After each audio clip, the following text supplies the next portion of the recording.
যদি তারা আত্মত্যাগ না করতো তাহলে হয়তো স্বাভাবিক প্রক্রিয়ায় 24-এর মতো 29 সালে আবারও আমরা আরেকটা ভোট চুরির মাধ্যমে আওয়ামী লীগকে আবার ক্ষমতায় আসতে দেখতে পেতাম।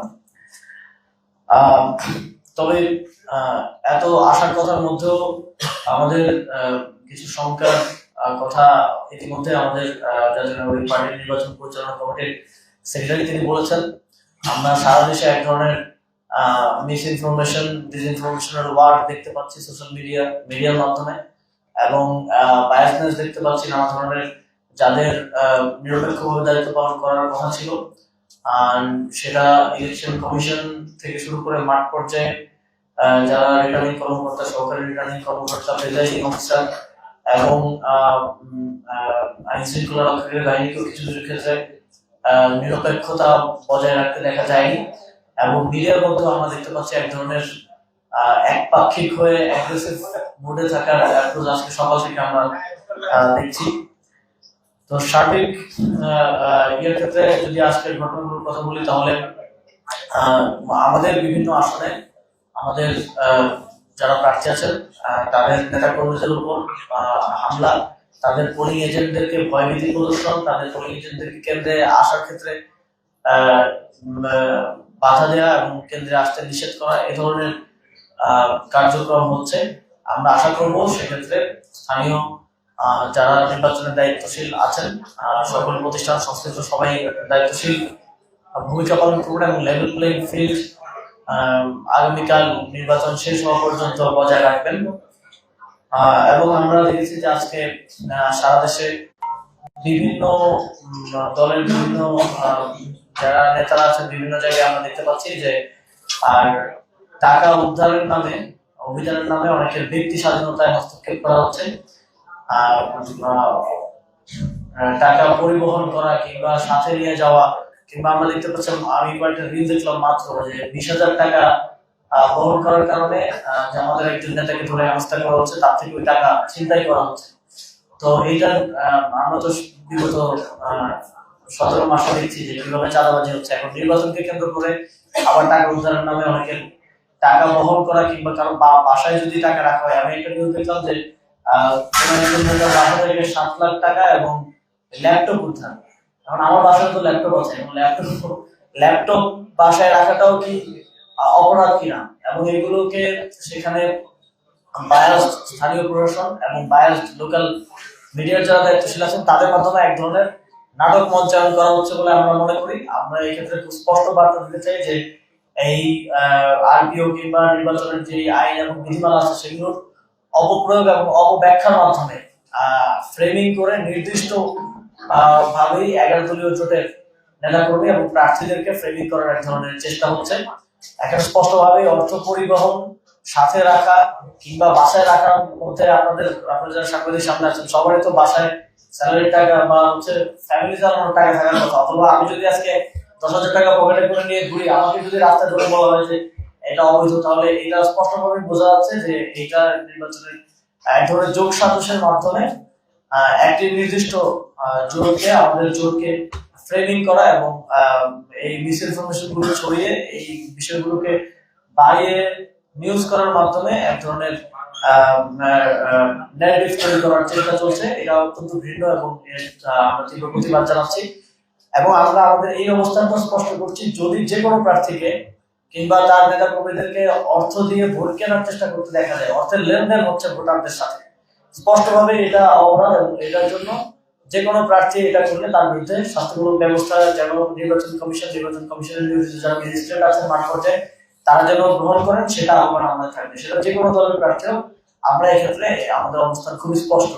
কিন্তু অর্থ পরিবহন, অর্থ সাথে রাখা, অর্থ বাসায় রাখা, এই ধরনের বিষয়গুলোতে যে ধরনের ছিনতাই কার্যক্রম একটি দলের নেতা কর্মীরা করছেন, তার পকেট থেকে 20,000 টাকা নিয়ে তারা ছিনতাই করে চলে যাচ্ছেন এবং সেটাকে মিডিয়ার মাধ্যমে ফ্রেমিং করার চেষ্টা করছেন যে এটা অবৈধ কিংবা অপরাধ। এই বিষয়গুলোতে প্রশাসনের আরো নিরপেক্ষ ভূমিকা রাখা প্রয়োজন। আমরা ইতিমধ্যে দেখেছি যে আমাদের তারা অত্যন্ত ভালো কিছু কাজ করেছেন। এর মধ্যে অন্যতম হচ্ছে তারা বিভিন্ন জায়গায় মজুত করা, আমরা এর আগেও সংবাদ সম্মেলনে এখানে বসেই আপনাদেরকে জানিয়েছিলাম যে বিভিন্ন স্থানে নির্বাচনকে কেন্দ্র করে অস্ত্রের মজুত করা হচ্ছে। এবং আমরা দেখেছি যে যৌথ বাহিনী, সেনাবাহিনী তারা সফলভাবে অনেকগুলো জায়গায় অস্ত্রের মজুদ উদ্ধার করেছেন এবং তারা এই অস্ত্রগুলো উদ্ধারের মাধ্যমে সেখানে ভোটারদেরকে ভোট দেওয়ার ক্ষেত্রে আরেকটু কনফিডেন্স গ্রো হয়েছে।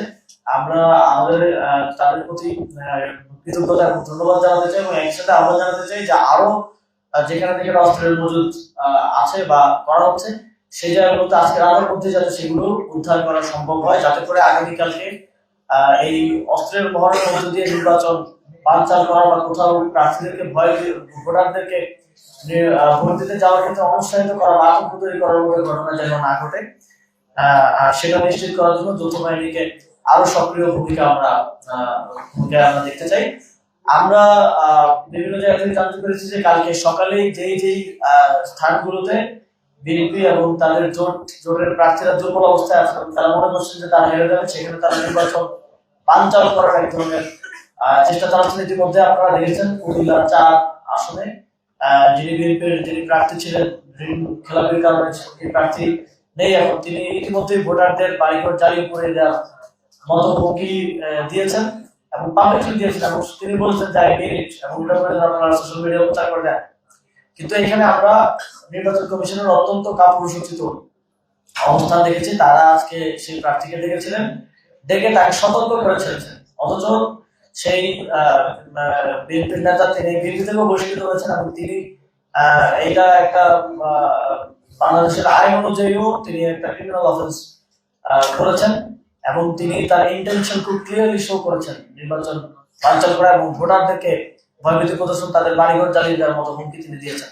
তো এক্ষেত্রে আমরা মনে করি নির্বাচন কমিশনের আরো কঠোর হওয়া আইনগতভাবে উচিত ছিল, কিন্তু সেখানে নির্বাচন কমিশন এক ধরনের বায়াস আচরণ করেছেন, তাকে শুধুমাত্র সতর্ক করে ছেড়ে দেওয়ার মধ্য দিয়ে। আমরা দেখছি যে নির্বাচন কমিশনের কিছু ক্ষেত্রে অবহেলা রয়েছে, যেমন নির্বাচনে যেই প্রায় 50,000-এর অধিক পর্যবেক্ষক মাঠ পর্যায়ে আছে তাদেরকে লজিস্টিক্স থেকে শুরু করে তাদের কার্য সম্পাদনের যে সহযোগিতা করা উচিত ছিল নির্বাচন কমিশন সেটা যথাযথভাবে করেনি। ফলে আমরা সরকার করছি যে এই পর্যবেক্ষকরা যথাযথভাবে তাদের দায়িত্ব পালন করতে পারবেন না, তাদের যে নিরপেক্ষ রিপোর্ট দেওয়ার কথা কোন আসলে কি নির্বাচন হচ্ছে সেটা দেওয়া হবে। তো নির্বাচন কমিশনকে আমাদের আহ্বান থাকবে যতটুকু সময় আছে আপনারা তাদের লজিস্টিক্স এবং সহযোগিতাটা নিশ্চিত করুন, স্থানীয় প্রশাসনের মাধ্যমে সেটা নিশ্চিত করুন। আর আমরা এছাড়াও দেখেছি যে যাদেরকে জুডিশিয়াল ম্যাজিস্ট্রেট হিসেবে নিয়োগ দেওয়া হয়েছে, আপনারা জানেন যে জুডিশিয়াল ম্যাজিস্ট্রেটরা খুবই গুরুত্বপূর্ণ রোল প্লে করেন। তারা মাঠ পর্যায়ে যে কোনো ধরনের অসঙ্গতি বা অনিয়ম হলে সাথে সাথে শাস্তি দেওয়ার মাধ্যমে তারা খুব দ্রুত সেখানে রিয়েক্ট করার মাধ্যমে আবার ভোটের পরিবেশটা ফিরে আনার জন্য কাজ করে থাকেন। কিন্তু আমরা দেখছি যে আমরা অনেক ম্যাজিস্ট্রেটদের কাছ থেকে শুনেছি যে তাদেরকে ন্যূনতম যে সরকারের পক্ষ থেকে নির্বাচন কমিশনের পক্ষ থেকে গাড়ি দেওয়ার কথা, স্থানীয় ডিসি অফিস থেকে গাড়ি দেওয়ার কথা, রিটার্নিং কর্মকর্তাদের তাদের যে দায়িত্ব নেওয়ার কথা, তাদেরকে আপনারা জানেন যে তারা বিভিন্ন হামলার স্থলে গিয়ে তাদেরকে কাজ করতে হয়, তাদেরকে সেখানেও আইন শৃঙ্খলা পরিস্থিতি নিশ্চিত করতে হয়, সেখানেও দ্রুত শাস্তি দেওয়া কিংবা একটা আদেশ তাদেরকে দিতে হয়। সেক্ষেত্রে তাদেরকে যে নিরাপত্তা দেওয়ার কথা, তাদের সাথে পুলিশের কনস্টেবল বা অন্যান্য আইন শৃঙ্খলা বাহিনীর পক্ষ থেকে দেওয়ার কথা তাদের সাথে, সেটাও তাদেরকে কিন্তু দেওয়া হচ্ছে না। ফলে আমাদের সংখ্যা আছে যে বিভিন্ন জায়গায় কেন্দ্র দখল বিভিন্ন অনিয়মের যে প্রিপারেশন গুলো বিএনপি এবং তাদের সঙ্গীরা নিয়েছেন, প্রার্থীরা নিয়েছেন, সেক্ষেত্রে যেন পর্যবেক্ষক সংস্থা ম্যাজিস্ট্রেটরা দ্রুত পদক্ষেপ নিতে না পারেন সেজন্য তাদেরকে অসহযোগিতা করা হচ্ছে। এবং এই অসহযোগিতাটা নির্বাচনের দিনে সুষ্ঠু ভোট সুষ্ঠু এবং নিরপেক্ষ ভোট নিশ্চিতের ক্ষেত্রে এবং সাধারণ জনগণের ভোটাধিকার নিশ্চিতের ক্ষেত্রে এক ধরনের প্রতিবন্ধকতা হিসেবে সামনের দিকে আসবে। তো আমরা আহ্বান জানাবো নির্বাচন কমিশন এবং রিটার্নিং কর্মকর্তাদের প্রতি যে আপনারা পর্যবেক্ষক সংস্থা সদস্যরা যারা আছেন তাদেরকে প্রয়োজনীয় লজিস্টিক দিন এবং ম্যাজিস্ট্রেটদেরকে তাদের প্রয়োজনীয় গাড়ি এবং নিরাপত্তা সহ সকল ধরনের লজিস্টিক্স আপনারা দিন। যদি আপনারা সেটা না দেন তাহলে এটা স্পষ্ট হবে যে আপনারা এক ধরনের যোগ সাজসের মধ্য দিয়ে নির্দিষ্ট একটা দলের প্রার্থীর সাথে যোগ সাজসের মধ্য দিয়ে নির্বাচনের সাথে সংশ্লিষ্ট যারা আছেন, অ্যাফিলিয়েটেড যারা আছেন, তাদেরকে আপনারা সহযোগিতা করছেন না, তাদেরকে আপনারা অসহযোগিতা করছেন এবং কাজ করতে বাধা সৃষ্টি করছেন। আমরা মাত্রই এখানে বসে থাকা অবস্থায় একটা নিউজ দেখছি যে বিএনপি নেতা লক্ষ্মীপুরের প্রার্থী এনি চৌধুরীর নির্বাচনী গাড়ি থেকে, আপনারা জানেন যে একজন প্রার্থীর দুইটা নির্বাচনী গাড়ি অ্যাসাইন থাকে, একটা হচ্ছে প্রার্থীর নিজের আর একটা হচ্ছে তার চিফ এজেন্ট। এবং আপনারা জানেন যে এখন সাধারণ গাড়ি চলাচল কিন্তু বন্ধ আছে, ফলে এই গাড়িগুলো চলতে পারে। ওই গাড়ি থেকে 80 লাখ টাকা সহ দুইজন সেনাবাহিনীর হাতে গ্রেফতার হয়ে যায়। তো কেউ ব্যক্তিগত কারণে অর্থ বহন করাটা, আমরা একটু আগেই বললাম যে এই ক্ষেত্রে কোন ধরনের বাধা বা প্রতিবন্ধকতা সৃষ্টি করাটা নাগরিক অধিকার ক্ষুণ্ণ করা হয়। তবে কেউ যদি নির্বাচনী কাজে, নির্বাচনী গাড়িতে, নির্বাচনী এবং প্রার্থীর নিজের গাড়িতে অর্থ বহন করছে বা অর্থ লেনদেন করছে, এটা স্পষ্টভাবে আচরণ বিধি লঙ্ঘন। আমরা এখান থেকে দাবি করতে চাই যে প্রার্থীর গাড়ি থেকে এই অর্থ পাওয়া গেছে, দ্রুতই তার বিরুদ্ধে স্থানীয় যারা ম্যাজিস্ট্রেট আছেন, নির্বাচন কমিশন আছেন, তার বিরুদ্ধে আইন অনুযায়ী যথাযোগ্য ব্যবস্থা গ্রহণ করার দাবি জানাচ্ছি।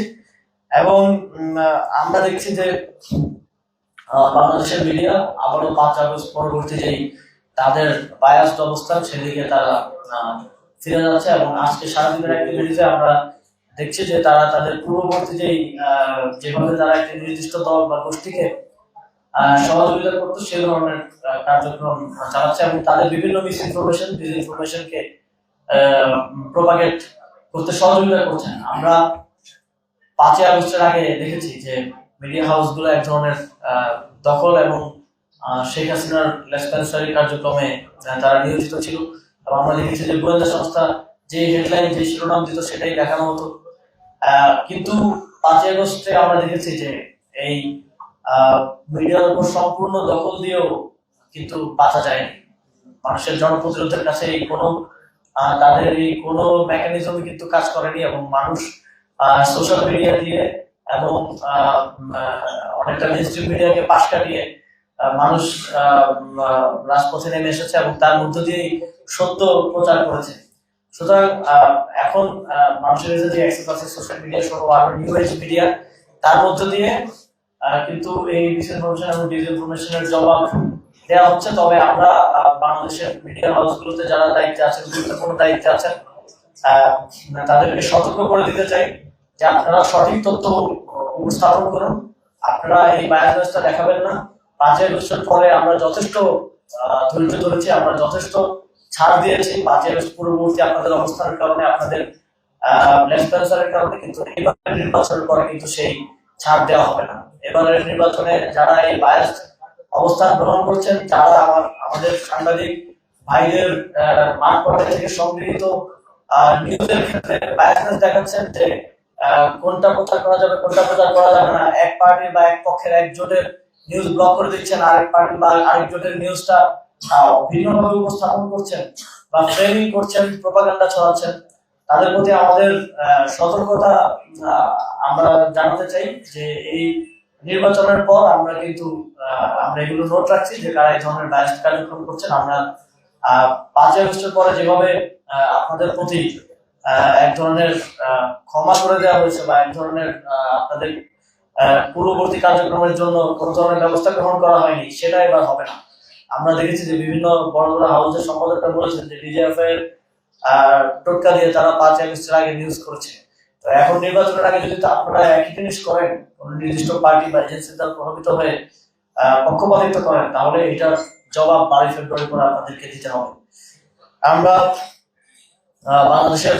সর্বশেষ বাংলাদেশের জনগণকে আহ্বান জানাতে চাই যে 1400 পিতামাতার বুক খালি করে 30,000 আমাদের সহযোদ্ধাদের আহত হওয়ার মধ্য দিয়ে, আত্মত্যাগের মধ্য দিয়ে এবং বাংলাদেশের কোটি কোটি মানুষের নিপীড়ন নিগৃহীত হওয়ার 17 বছরের ইতিহাসের পর বাংলাদেশে আজকে এই নির্বাচনের পরিবেশ তৈরি হয়েছে। একটি নির্বাচন হতে যাচ্ছে, যে কোনো মূল্যে এই নির্বাচনকে বাংলাদেশের ভালোর জন্য, সুন্দর বা ভবিষ্যৎ বাংলাদেশের জন্য আপনাদেরকে কাজে লাগাতে হবে। বাংলাদেশের জনগণের প্রতি আমাদের আহ্বান থাকবে যে আপনি যাকেই ভোট দেন, আপনি আপনার এলাকার স্বতন্ত্র প্রার্থীকে ভোট দেন, আপনি আপনার এলাকার সামলাগুলির প্রার্থীকে ভোট দেন, অথবা দাঁড়িপাল্লার প্রার্থীকে ভোট দেন, অথবা ধানের প্রার্থীকে ভোট দেন।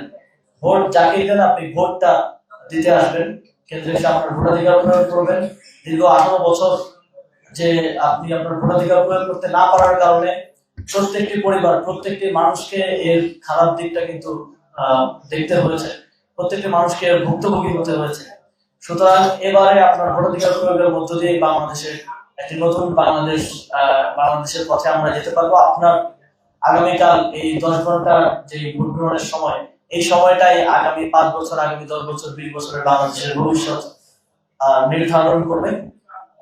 সুতরাং অবশ্যই আপনাদের ভোটাধিকার প্রয়োগ করতে হবে এবং বিশেষ করে যারা চাকরি তরুণ ভোটার আছেন তাদেরকে নিশ্চিত করতে হবে শুধুমাত্র নিজের ভোটটা দিলে হবে না, নিজের ভোটটা দিতে হবে এবং নিশ্চিত করতে হবে আপনার পরিবারের বাকি সদস্যরাও, আপনার পাড়া প্রতিবেশীরাও যাতে তাদের ভোটাধিকার নিশ্চিত করতে পারেন, তারা যেন ভোট দিয়ে কেন্দ্র থেকে ফিরে যেতে পারেন, সেটা নিশ্চিত করাটা দলমত নির্বিশেষে আমাদের সকলের দায়িত্ব। আমাদের প্রত্যাশা থাকবে আপনারা সেই দায়িত্ব পালন করবেন এবং আমাদের আহ্বান থাকবে আমরা সার্বভৌমতা ও সংস্কার প্রতিষ্ঠার লক্ষ্যে এবং নতুন বাংলাদেশের অঙ্গীকার নিয়ে যে 11 দলীয় জোট, সেই 11 দলীয় জোটকে আপনারা জয়যুক্ত করবেন। আমাদের শাপলাকলির যে আসনগুলোতে প্রার্থী আছে তাদেরকে ভোট দিবেন। আমরা আপনাদেরকে প্রতিজ্ঞা করতে চাই, আমাদের শাপলাকলির প্রার্থীরা তারা যদি আপনাদের ভোট নিয়ে, আপনাদের সমর্থন নিয়ে সংসদে যেতে পারেন, তারা আপনাদের জন্য আগামী 5টি বছর কাজ করে যাবে। পরিশেষে আপনাদেরকে সাংবাদিকদের প্রতি আমাদের একটা আহ্বান আছে, আগামীকালকে আমাদের এই অফিসে আমাদের কন্ট্রোল রুম এবং অবজারভেশন সেটআপ আমরা করেছি। এখান থেকে আমরা সারা দেশের নির্বাচন পর্যবেক্ষণ করবো এবং সে বিষয়ে আমাদের প্রতিক্রিয়াগুলো আমরা টাইম টু টাইম এখানে সংবাদ সম্মেলনের মাধ্যমে আপনাদেরকে জানাবো। আপনারা উপস্থিত থাকবেন, আপনাদের জন্য রিফ্রেশমেন্ট সহ সবকিছুর ব্যবস্থা আমরা রাখবো। আমরা সকাল 10টা থেকে আমাদের এই কার্যক্রম শুরু হবে এবং ভোট গ্রহণ এবং কালকে রাত পর্যন্ত আমাদের এই কার্যক্রম চলমান থাকবে। আমাদের নির্বাচন ফলাফল আসা পর্যন্ত আমরা নিয়মিত আপনাদেরকে আপনাদের মাধ্যমে বাংলাদেশের জনগণকে আপডেটেড রাখতে চাই। আপনাদেরকে আমাদের উপস্থিত থাকবেন। ধন্যবাদ।